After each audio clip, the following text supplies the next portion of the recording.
Welcome back. We're jumping right into Unit 1.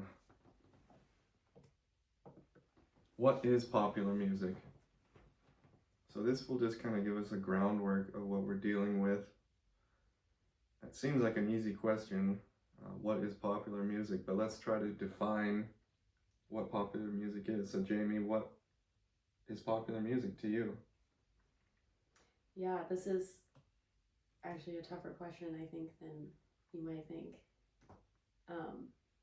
Popular music, when I think of pop music, I think of anything that's like highly consumed. So anything that is like for the masses. And I don't think of a specific genre.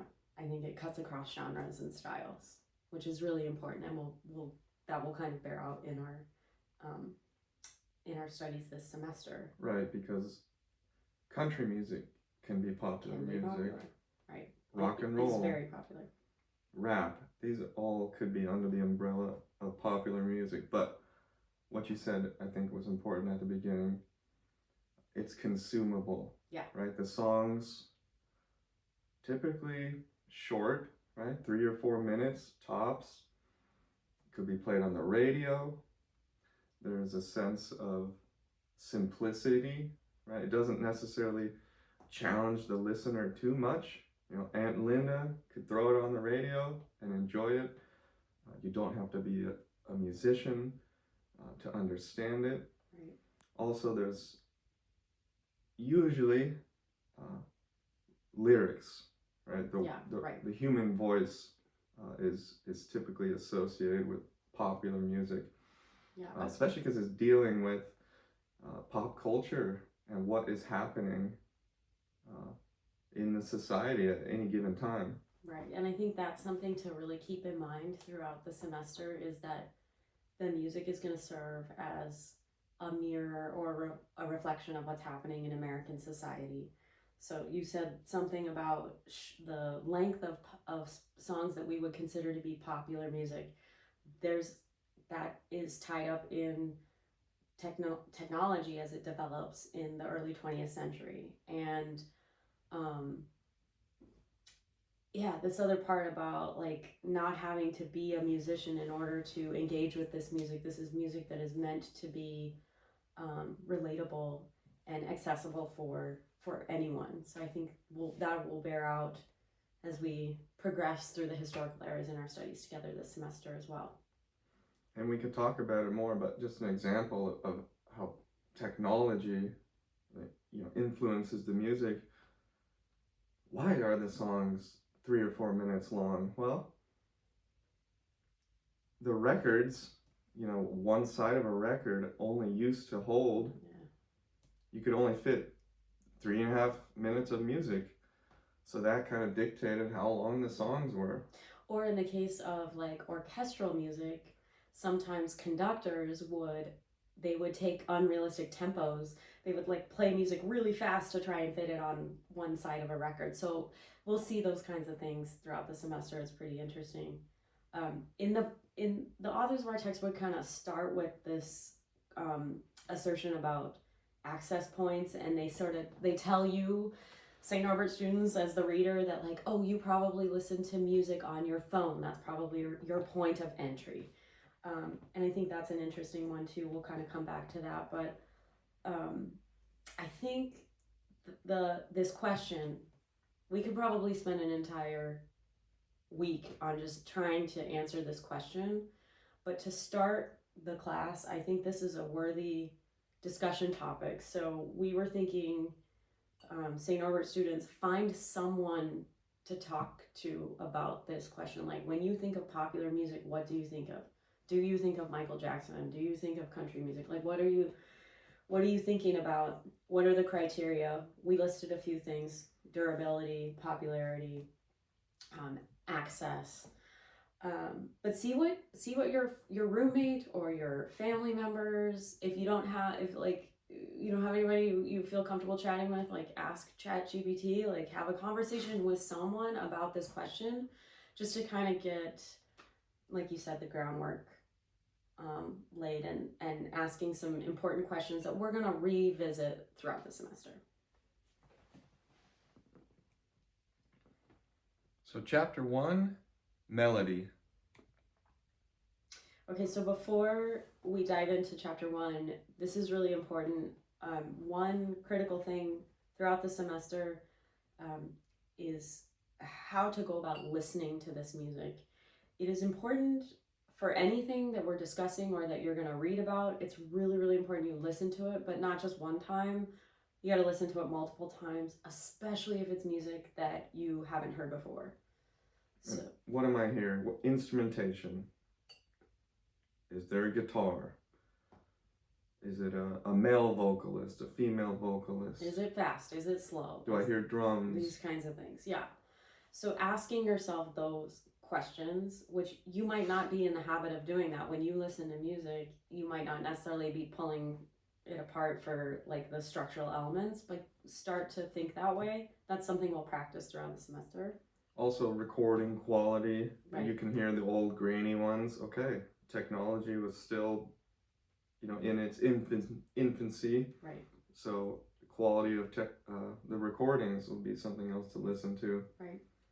So just so think about that, and I think something that'll be helpful with chapter 1 for sure is before you dive in, like go ahead and listen to those 3 examples: the Maybelline, Old Folks at Home, and in the Club. Because if you don't have that in your ear, some of the reading can it's hard to make those connections. So yeah, recommended to listen to the examples probably before or in succession.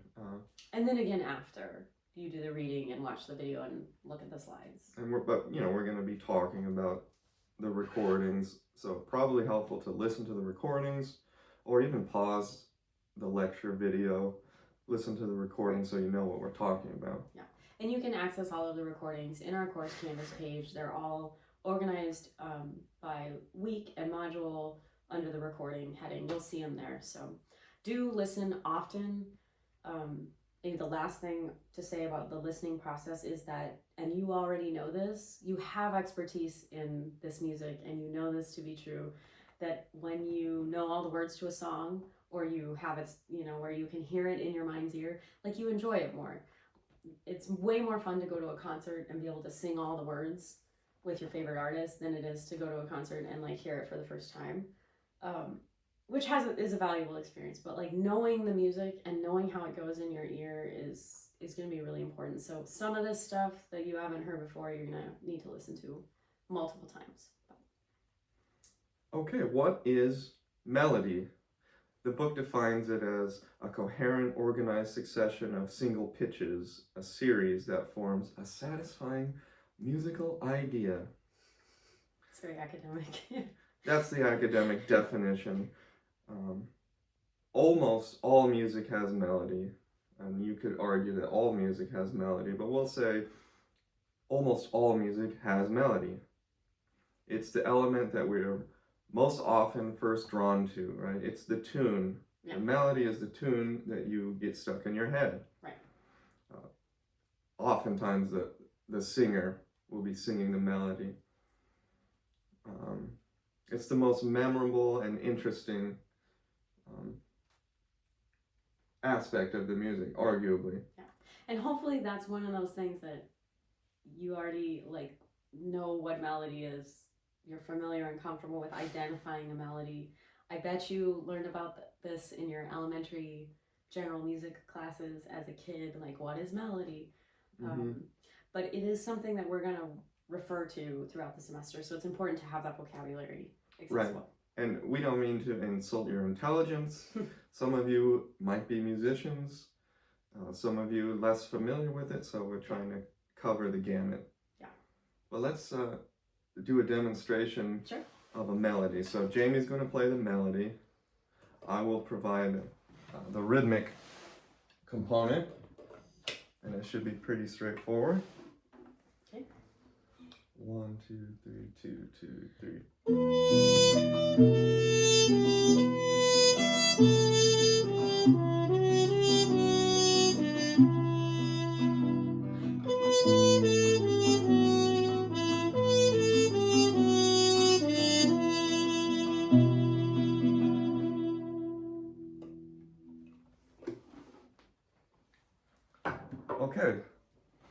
So hopefully you heard the trumpet was playing the melody.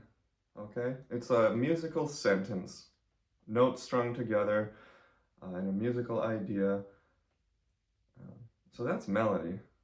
This Pretty straightforward. This tune is called The Saga of Harrison Crabfeathers. I don't know, does this song have words? I'm guessing it does. I've heard vocal arrangements, but it's kind of a quasi it's like a jazz waltz, yeah. So we played it in a little bit of a different style and instrumentation, but it's kind of a classic.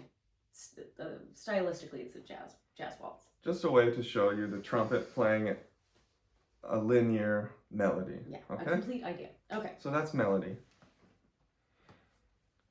Next, we go in to a riff. Okay, what is a riff? And again, we're just trying to build a vocabulary, right, so that we can talk about music. A riff. Okay. The book describes a riff as a melodic fragment that is short, separated, often syncopated. Typically 3 to 6 notes, sometimes longer, sometimes shorter, but it's like, it could be argued that a riff is a short melody. Yeah. Usually instrumental, okay, like a guitar riff. Right. That is very common. Let me hear that guitar riff. And these are catchy, short, repetitive, melodic snippets, if you will. They can be vocal, but like I think most of us, when we think of the idea of a riff, it's that repeated fragment of an idea played in an instrumental voice over and over and over again. So maybe Nick can play. Maybe it might be fun. St. Norbert students, try and conjure the sound of a riff in your ear if you can. And maybe this is one that you know. There's a few like real obvious popular ones, and maybe you can play one for us.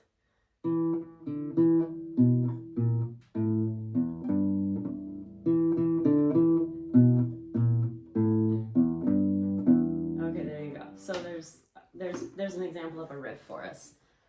And if you have any guitar experience, that's the first riff a lot of guitarists learn, In-A-Gadda-Da-Vida. Yeah, either that or like Smoke on the Water or something like Smoke on the Water is another good one. Okay, so we heard a couple things that are like, we heard melody and riff, which are tied up in the melodic aspects of music. There's also the other big thing about music, of course, is rhythm and beat, which we haven't talked about yet. And so one thing that's going to be really important throughout the semester, the authors of our textbook they lay out this argument for us that popular music in America started with a emphasis on melody. Melody was king. And throughout the course, especially during the 20th century, we slowly see rhythm kind of taking more of a lead role and music being stylistically driven by rhythmic interest and rhythmic elements. So that's just something to keep in mind. So we've kind of showed you and talked a little bit about melody and riff. We are definitely going to need to talk about some stuff that has to do with rhythm, which is in chapter 2. So, what is rhythm? What is rhythm? Okay, let's first do the clinical definition. Rhythm is a pattern or patterns of musical movement in time. How music is organized in time, made up of beats. Okay, so obviously when we think of rhythm, you probably think of the drums, first of all. Rhythm guitar, right? This is what gets your toe tapping. You feel the rhythm, okay? It's steady, it's regular, like not always, but like that's a big thing too. It's easy. I think this is another one of those, like rhythm and beat. It's like we kind of already know what it is, but to put the vocabulary into use, it's probably good to review. Rhythm and beat are tough ones sometimes to keep separated, and I am an elementary general music teacher. I teach preschool through 6th grade, so when I teach rhythm and beat in my elementary general classroom, I teach the kids to think of rhythm of the words versus rhythm of the beat. So the rhythm of the words is like exactly what it sounds like, words or melody. But the rhythm of the beat is the steady part, the pulse, the heartbeat of the music. So that's something to think about, rhythm versus beat. And they are not the same thing. Not the same Those thing. they get confused sometimes. Rhythm versus beat. Right. There's some other helpful music vocabulary in this chapter. I think maybe the 2 or 3 most important things we should hit on. Tempo just is the speed of the music. Is it fast? Is it slow? Does it start out fast and get slower? Does it, more often than that, like in popular music, sometimes it'll start kind of slow and then it goes fast, right? So we'll have like a slow introduction and then maybe something, it speeds up, something like that. Tempo refers to the speed of the Speed music. of music. We should talk about, so this idea of accent is when there is a sound that's emphasized in the beat pattern. That's pretty easy to hear on a drum. I have a djembe here, which is actually a West African drum, but you'll be able to hear it. So if this is our steady beat, I'm accenting the notes that I'm playing with my right hand. They kind of stick out a little bit. So accents are anytime you hear something that's like a little bit emphasized or louder, which comes into play. It's kind of related to this idea, like the concept of, we need to talk about syncopation and offbeat, which can be easy to hear and recognize but hard to talk about. So like when you think of syncopation, like what do you think of? So syncopation is when the sound doesn't land on the beat, right? It lands on the offbeat. Right. And that might be easier to Should we play a little to bit? demonstrate. So Jamie will play a drum pattern on the beat.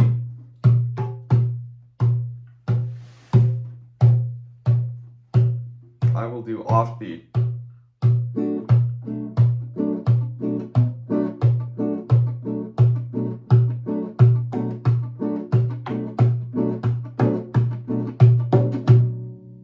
Right. So one and if you know any if you know how to read music a little bit, right? We usually are in 4/4 timing. 1, 2, 3, 4, 1 and 3. So the and is the offbeat. Right.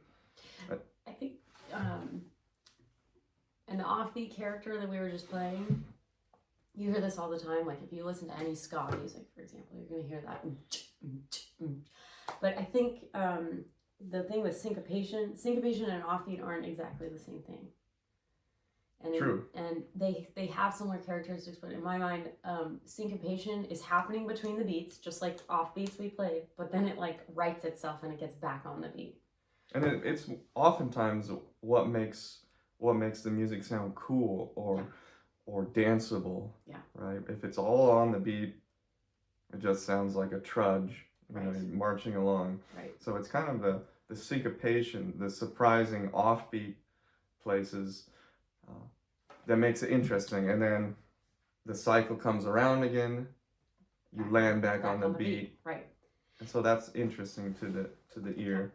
And if you're kind of struggling to like put this all together, don't worry, because especially some of this rhythmic stuff, we're going to come right back to this in Unit 2 and Unit 3. We're going to be listening to, like, for example, some ragtime music, and ragtime is full of syncopation and offbeat stuff that, like, you're going to hear it in the context of a recording. That'll help it to make a lot of sense, I think. So. And also, we should probably really quick just talk about backbeat. Right? Yeah, so typically, 1, 2, 3, 4, 1, 2, 3, 4. That's the backbeat. Usually, say an example in a rock band, the drummer will be hitting the snare drum on 2 and 4. 1, 2, 3, 4. So backbeat. We'll be using this term throughout the class. A lot, yeah. Especially when we get into rock genre. Okay, so in the next chapter, they talk about the sound of popular music. I think the important thing here is that there is no singular like genre or characteristic sound that we would use to qualify something to fit in the category of popular music. There's some common characteristics we might recognize across genres, but not always. But like oftentimes, for example, you might have a rhythm section. You might have some common ground in instrumentation, especially like in the mid and late 20th century. We start to see instrumentation revolving around rhythm section plus like guitars and horns and things like that. Right, the rhythm section is kind of the core of the band, and the rhythm section includes drums, oftentimes guitar, a keyboard instrument, probably piano or organ, sometimes hand percussion. So that is the rhythm section. Did you say bass? I didn't say bass, but Okay. yeah, bass Important. too. Yeah. Interestingly, before bass guitar, it was the tuba. The tuba was the bass, and we'll see that evolve. Right, the old recordings have the tuba. It might even have banjo instead of piano. Banjo instead of piano or guitar. Yeah. Right, and or rock, electric guitar, electric bass kind of take over, as we'll see. Okay, another element to listen, harmony. So let's first just kind of define what harmony is. Harmony, you could say it is the chords, right? Not a single line melody, has nothing to do with the rhythm or the beat. Harmony is the chords. Yeah, maybe you could play. Do you want to play the chord progression from the Saga of Nurse and Crab Feathers again? Okay, so sure. This is Okay. without the melody. Okay. So listen to the chords, right? I'm playing, and of course you could do this on piano too, but it's a collection of pitches, right? Many notes played at once. So guitar is a good one too. Right, that's an E minor, so that's a chord. So we're dealing with harmony here. It's kind of the foundation on which the melody is played over the top.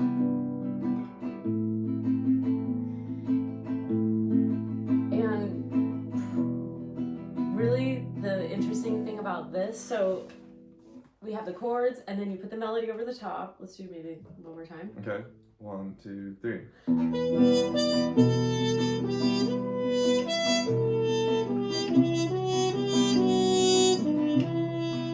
Right. So this idea of a melody and chords is like, it dates back in Western music anyways, like way before any of the music that we're going to talk about in this class. The very first emergence of like a melody and chord progressions, if you will, like really comes out of Italy in like the late 1500s. Like this is like early Baroque music. So a composer named Monteverdi wrote a bunch of stuff that was like a melody with chords underneath, and it just totally revolutionized what was happening in music in Europe at the time. Out of that, right, the very next thing that kind of grew out of that approach was opera. And opera has a lot in common with what we're studying because it's like storytelling, it's expressive, it's a lot of vocal text with instrumental accompaniment. There's a lot of common ground. You may not like opera or know very much opera, but like it can relate to what we're talking about here. And I think that's why the course is interesting, and that's probably the most important thing. We're tracing the trajectory of pop. Where does this come from? How do we get here? Yeah. Why does it sound like this? Yeah, why does it sound like this? Yeah. Okay, so the chord progression, Nick, that you were just playing is an interesting one, but it's not the most common one. I was thinking, like, when we say chord progression, again, even if you're not a music maker, you probably already know the sound of the most common chord progressions in popular music because you've been listening to this music your whole life. We label chords with Roman numerals in music. Some of you know this already, but basically we have a 1 chord, a 4 chord, a 5 chord, and then we go back to the 1 chord. That's a common one. It's the most common progression, maybe, I would, So if we're talking chord progression, it kind of deals with form. What is the order and duration that the chords are played? Could you play a 1, 4, 5 for us? Like sure. In any key of your choice?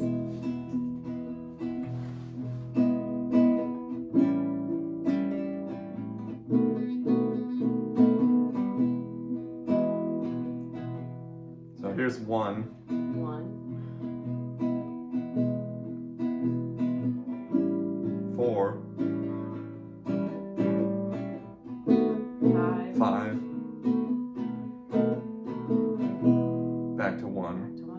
So that's a common chord progression. Also, we might talk about chords as triad. A triad is just, it's kind of another word for chord, but triad, obviously 3, because that's kind of the vanilla chord. It's a chord that uses 3 notes. So listen to this. That's a triad. 1, 3, 5. So a triad, and played together, you have a chord. So a triad is essentially a chord. Yeah. Okay. And those are almost used interchangeably. Of course, some of the jazzier chords have more than 3 notes, like 7th chords and things like that. You don't have to worry about that too much, but we might talk about triads a little bit. But it's a group of 3 notes that is a chord. I think it's really important too, because you said something a minute ago about why does the music sound this way. Some of it is connected to like what's idiomatic, meaning like what can I do on my instrument. Nick can play chords on the guitar. Obviously, I cannot play chords on the trumpet. So this instrument lends itself to be a melody instrument just by nature. Mm-hmm. And so the roles that we hear instruments take in across genres in popular music, they fall into kind of similar roles for that reason, which is something that maybe you haven't thought about, but we'll talk about throughout the semester. Mm-hmm. Which is somewhat related to texture. Texture in music is just like basically asking the question of like, what is making the sound and how can we describe it? So is it instruments or voices? Is there like one instrument or many instruments? So we can describe it as like thick or thin. Is it a dark sound, like a sad sound? Is it bright and cheery? All of those things are kind of, I think they're difficult to put into words, but they're really important about like the character and the expressive nature of the music and the recordings we're going to listen to. Yeah, texture's important, maybe even more than the previous examples. And that's a good way when you're listening. Think about texture. Does this sound thick and syrupy? Is it really light and thin? Is it harsh? Yeah. So textures. Think about other adjectives to describe the texture of the music we'll be listening to. Also, range. Right. Am I hearing high notes, middle notes, or bass notes, low notes? Yeah. Does it start low and get high? Yeah, those kinds of questions are really helpful in figuring out why does this music sound, or like how does it sound and why does it sound this way? An activity of the instrument. Is the drummer going crazy? Is there a lot of activity? You might describe the texture, in that case, very dense, right? The instruments are really active. Right. Or if it's a slower, spaced out, you could say the texture is spread out. Mm-hmm. Different ways of describing texture. That's an important one. Yeah. We should talk about form. There's an academic definition of form, but basically form is like what's happening in the song. Like what happens first? What happens next? And you're already experts in this because you've heard a million pop songs of different genres that have alternating sections of like you got a verse and then you got a chorus. You got a verse and a chorus. Sometimes you have another section that's a little different. We call that a bridge. And then you have a verse and a chorus. Sometimes there's an introduction and like an outro. But you pretty much have, I think, a sense of the form of popular music. We're just gonna look at how we got to that familiar pattern and that familiar form, and we're gonna look at different ways that musicians put different sections of the songs together. But I think this is one that's a good place for you to listen and think about, because I do think you have some expertise in this, because you sort of know the order of your favorite songs. You know what happens first, what happens second, what happens third. It's the roadmap. The roadmap. And if you go to church, sometimes they'll use the word refrain, and that's interchangeable with chorus. With chorus. Yeah. I always get those confused. And by the way, we're going off the slideshow. So if you have your slideshow pulled up right now, you can go right along with us through the slideshow. Yeah, so we should say, in regards to what's happening like musically in the verse as opposed to the refrain or the chorus, there's something really critical here to know. In the verse, this is the part, it has the same music each time, but the words change. In the chorus or the refrain, that's it's the same words and the same music every single time. So we'll come back to this idea. The book uses Maybelline to like talk through that. You can listen and identify the sections. Yeah, listen to Maybelline for form, because you hear the repeated material, the chorus, new material, new words, verse 1, verse 2 will, right, the music will sound the same, but he'll sing different words. Right. Okay, verse 1, verse 2. And then form, as far as, so we talked a little bit about chords and chord progressions. Chords kind of establish a framework for form, and a really common form that we hear in emerging in like the early 20th century is this use of a 12-bar blues chord progression, and that offers structure and form to a lot of the music that we're going to listen to. You've heard 12-bar blues before. You might not have identified that when you experienced it if you're not a music maker, but you've heard it a bunch of times. Do you want to just play a 12-bar blues? Sure.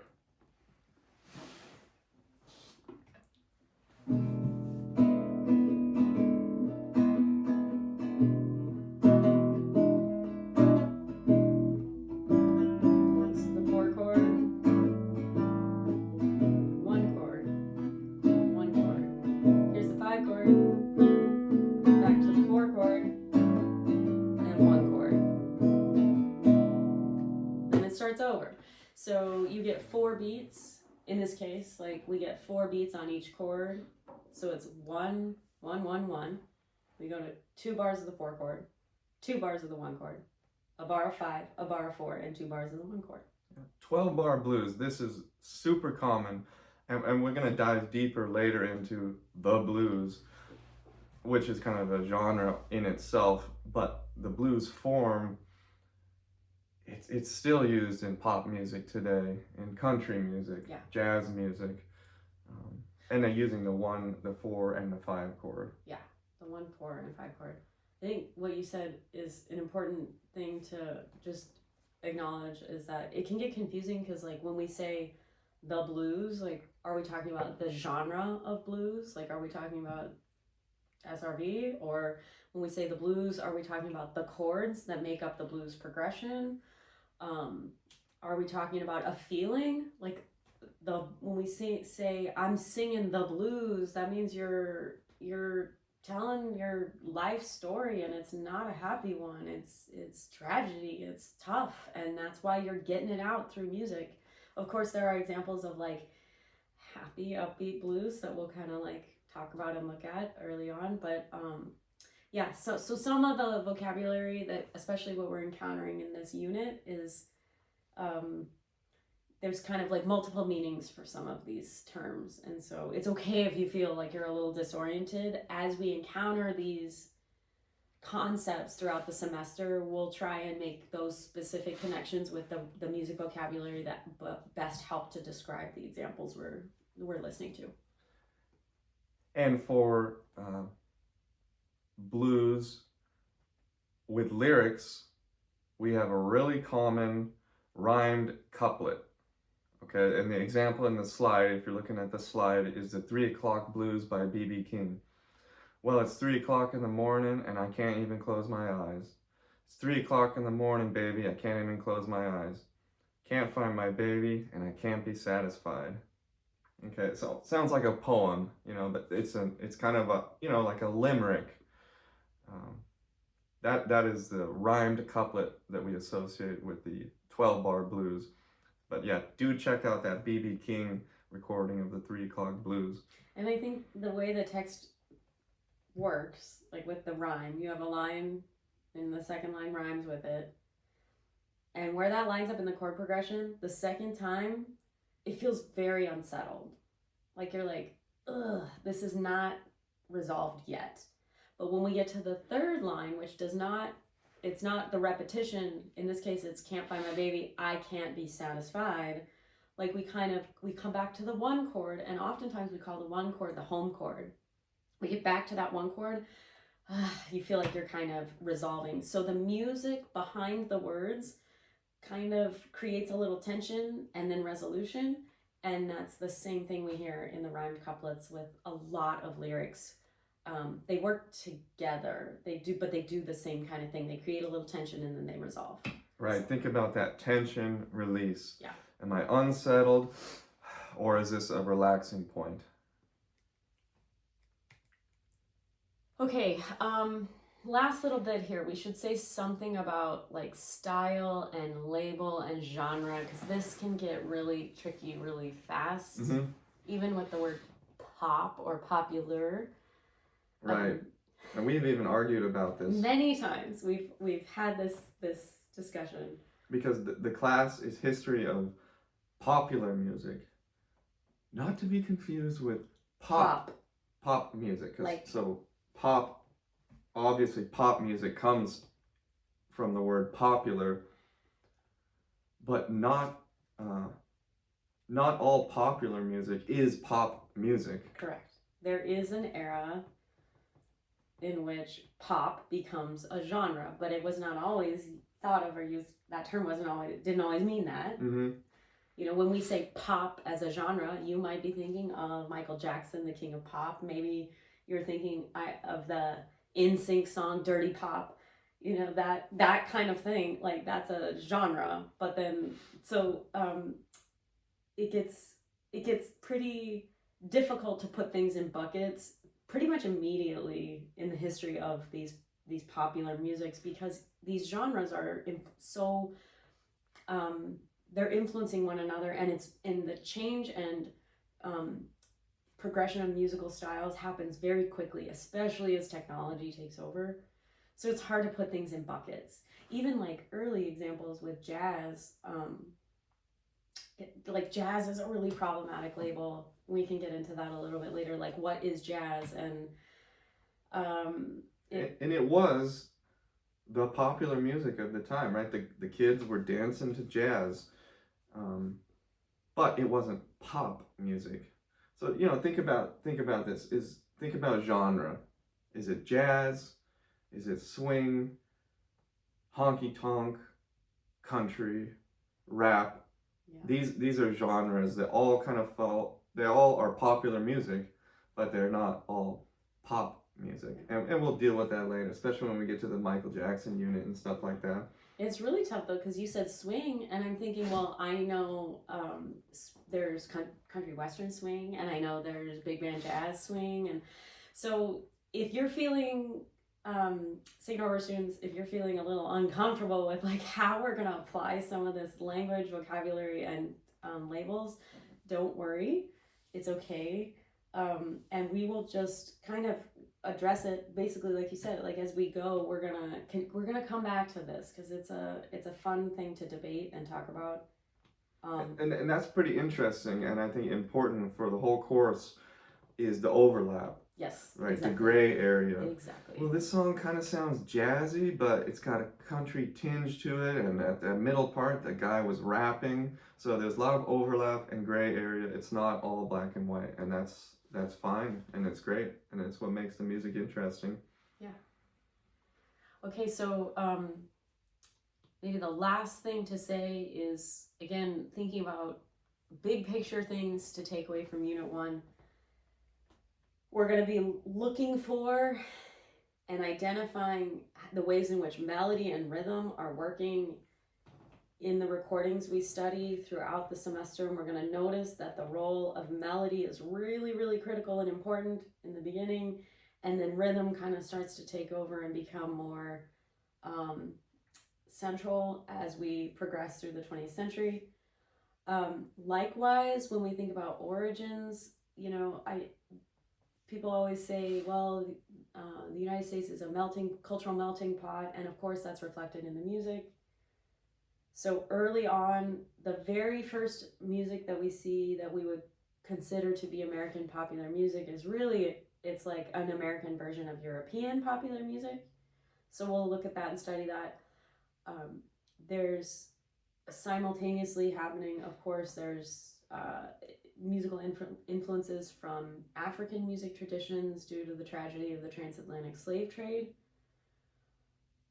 We see throughout the 20th century the European influences remain important, but like as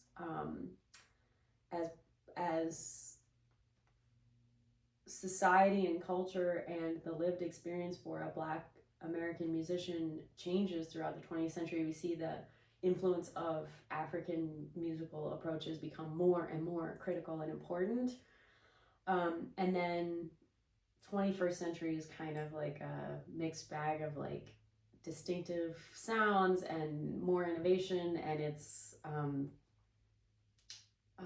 becoming, especially with streaming and access to music changing the way in which we consume music, it's kind of it's a interesting frontier.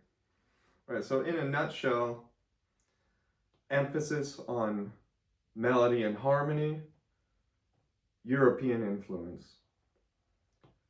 Rhythmic interest, yeah, right, that is an African influence. And so we combine these to the melting pot, right, the American experience. right. And some of, the history gets pretty dark, as we're going to find out, but sometimes, through harsh realities, we get good art, right? We get beautiful music coming out of these not so beautiful happenings in history.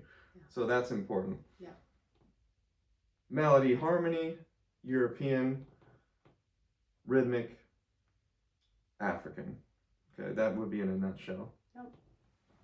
Okay, and I think that's We'll leave it there for today. That's the quickest possible way to summarize a lot of information that comes from Unit 1. Okay. Reach out to us if you have any questions, and good luck on the listening. Hope you enjoy the course, and we will see you in the next video. Okay.